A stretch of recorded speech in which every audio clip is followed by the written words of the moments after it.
What's up, everyone? In this video, I'm gonna be sharing with you how to build a profitable digital marketing business from scratch. So, if you have been struggling to make money online or you are just starting out and you want to learn how to build a successful business, then this video is for you. Hi, everyone. My name is Bonita and I am a digital marketing consultant.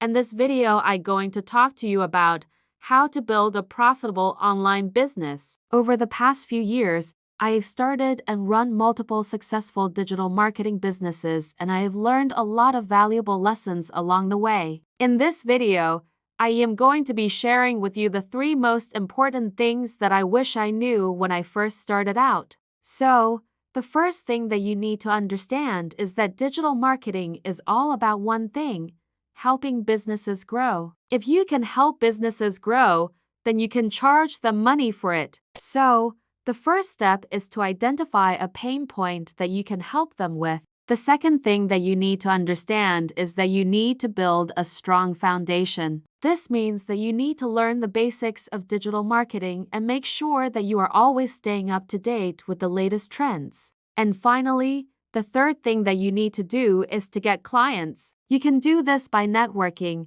by reaching out to potential clients directly, or by building a strong online presence. So, those are the 3 things that you need to do to start a successful digital marketing business. But I can teach you all of that and more in my program. So get in touch with me, DM me, I am ready.